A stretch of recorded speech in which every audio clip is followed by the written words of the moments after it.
नमस्कार, फाइटर समाचार में आपका स्वागत है। पेश आज 22 अगस्त सुबह 6 बजे राजस्थान की खास खबरें। रक्षाबंधन के पावन अवसर पर राजस्थान सरकार ने प्रदेश की महिलाओं और बालिकाओं को बड़ी सौगात देते हुए रोडवेज बसों में 2 दिन निःशुल्क यात्रा की सुविधा प्रदान की है। राजस्थान राज्य पथ परिवहन निगम द्वारा जारी आदेशों के अनुसार 28 और 29 अगस्त को महिलाएं राज्य की भौगोलिक सीमा के भीतर मुफ्त सफर कर सकेंगी। यह छूट रोडवेज की साधारण और एक्सप्रेस श्रेणी की बसों में मिलेगी, जबकि वॉल्वो वातानुकूलित यानी एसी और ऑल इंडिया परमिट वाली लग्जरी बसों में नियमानुसार किराया देय होगा। यात्रियों की सहूलियत के लिए निगम ने पोर्टल व ऐप पर अग्रिम सीट बुकिंग सुविधा उपलब्ध करवाई है तथा भीड़ नियंत्रण हेतु अतिरिक्त बसें और सुरक्षा बल तैनात किए हैं। परिचालकों द्वारा शून्य शुल्क का टिकट जारी किया जाएगा। वर्ष 2023 के राजीव गांधी ग्रामीण एवं शहरी ओलंपिक खेलों में लगभग 56 लाख खिलाड़ियों के लिए खरीदी गई टी शर्ट में 110 करोड़ रुपए की कथित अनियमितता का मामला फिर सुर्खियों में आ गया है। सादुलपुर विधायक मनोज न्यांगली की शिकायत पर खेल मंत्री कर्नल राज्यवर्धन सिंह राठौर ने अतिरिक्त मुख्य सचिव खेल प्रवीण गुप्ता को बिंदुवार विस्तृत जांच के निर्देश दिए हैं। विधायक का आरोप है कि राजस्थान खेल परिषद द्वारा टी शर्ट खरीद, प्रिंटिंग और आपूर्ति में निविदा प्रक्रिया से लेकर भुगतान तक परिषद की स्थायी समिति की अनिवार्य प्रशासनिक व वित्तीय अनुमति नहीं ली गई। खेल मंत्री ने स्पष्ट किया है कि यदि विभागीय जांच में वित्तीय गड़बड़ी या भ्रष्टाचार के तथ्य सामने आते हैं तो इस प्रकरण को विस्तृत जांच के लिए एसीबी को भेजा जाएगा। विधायक ने इस संबंध में एसीबी और एसओजी को भी शिकायतें भेजी हैं।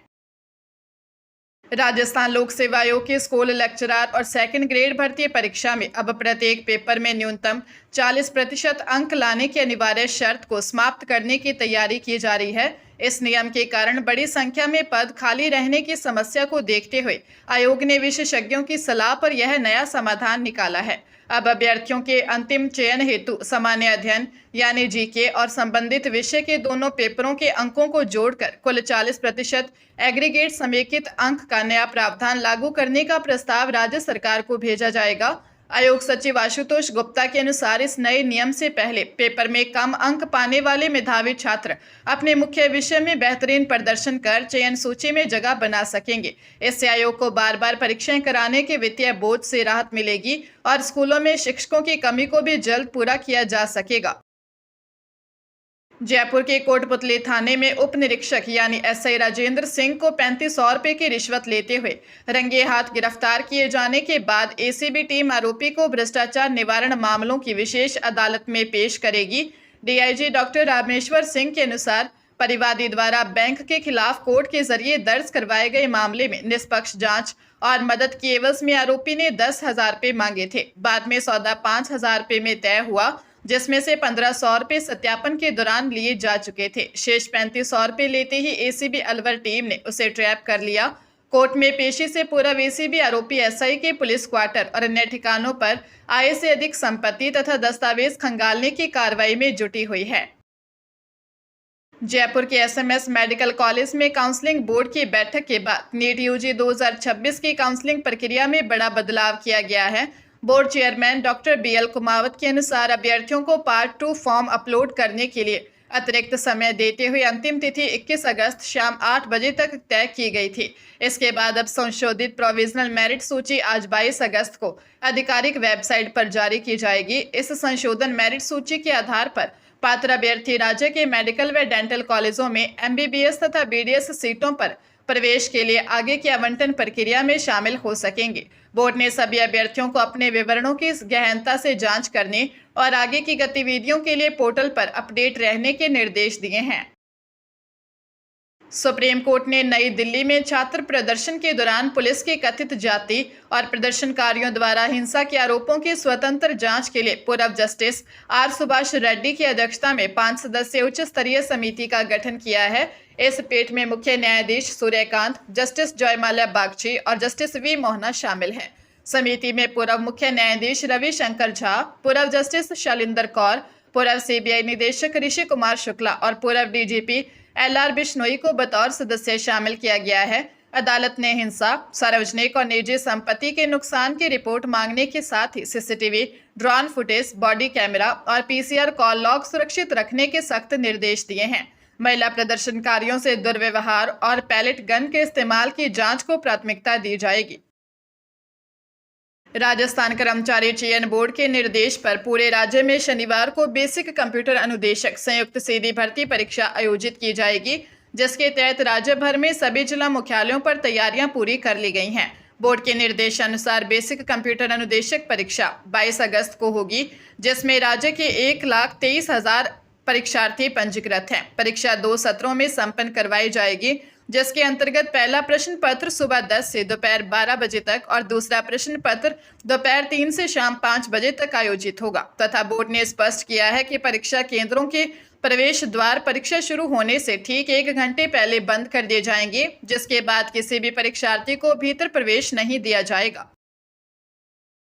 रेवाड़ी की स्पेशल फास्ट ट्रैक अदालत ने 10 माह की बच्ची से दुष्कर्म के मामले में सुनवाई पूरी करते हुए आरोपी को दोषी करार दिया और आजीवन कारावास की सजा सुनाई। इसके अलावा अदालत ने दोषी पर 30,000 रुपये का आर्थिक जुर्माना भी लगाया है।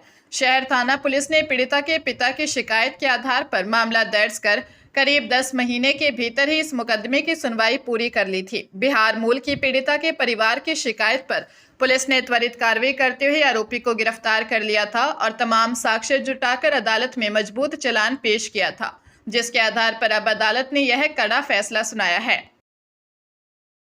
स्कूलों में छात्रवृत्ति योजनाओं के नाम पर साइबर ठगों का गिरोह सक्रिय हो गया है। इन दिनों ठग अभिभावकों को कॉल कर बच्चों की रुकी हुई छात्रवृत्ति दिलाने का झांसा दे रहे हैं। श्रीगंगानगर जिले की रावला मंडी क्षेत्र में कई अभिभावकों के पास ऐसे फर्जी कॉल आए, जिनमें दस्तावेज अपडेट करने के बहाने व्हाट्सएप पर आधार और पैन कार्ड नंबर जैसी महत्वपूर्ण जानकारियां मांगी गई।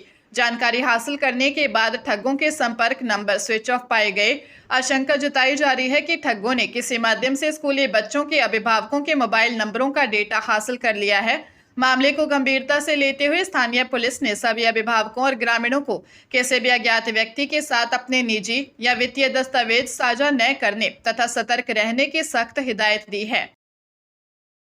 पंजाब के अमृतसर जिले के कत्थू नंगल थाना क्षेत्र में बिजली घर के पास 2 बाइकों की आमने सामने की टक्कर में एक युवक की मौत हो गई तथा उसकी मां घायल हो गई। शिकायतकर्ता जरमनजीत सिंह ने बताया कि उनका भतीजा सुखमनप्रीत सिंह अपनी मां परमजीत कौर के साथ बाइक पर अस्पताल जा रहा था, तभी सामने से आ रहे तेज रफ्तार बाइक सवार 3 युवकों ने उन्हें टक्कर मार दी और फरार हो गए। घायलों को गुरु नानक देव अस्पताल ले जाया गया, जहां इलाज के दौरान सुखमनप्रीत की मौत हो गई, जबकि उनकी मां का इलाज जारी है। पुलिस ने अज्ञात आरोपियों के खिलाफ मामला दर्ज कर लिया है और उनकी तलाश में छापेमारी की जा रही है। श्रीगंगानगर की पुरानी आबादी थाना पुलिस ने शादी का झांसा देकर युवती का देह शोषण करने और वीडियो बनाकर ब्लैकमेल करने के मामले में जसविंदर सिंह बावरी को गिरफ्तार किया है। पीड़ित युवती शहर में किराए पर रहकर सरकारी सेवा की तैयारी कर रही थी, जहां पड़ोस में रहने वाले आरोपी ने उससे प्रेम संबंध बन गए। मार्च में दोनों की सगाई हुई, जिसके अगले दिन आरोपी ने जबरदस्ती शारीरिक संबंध बनाकर चुपके से वीडियो बना लिया। इसके बाद आरोपी वीडियो वायरल करने की धमकी देकर लगातार युवती का शोषण करता रहा और जुलाई में शादी से इनकार कर दिया। पीड़िता की रिपोर्ट के बाद पुलिस व मजिस्ट्रेट के बयान दर्ज करवाए गए, जिसमें मेडिकल बोर्ड में दुष्कर्म की पुष्टि की। एसएचओ सुमन परिहार के नेतृत्व में पुलिस ने कार्रवाई करते हुए आरोपी को अदालत में पेश कर रिमांड पर लिया है।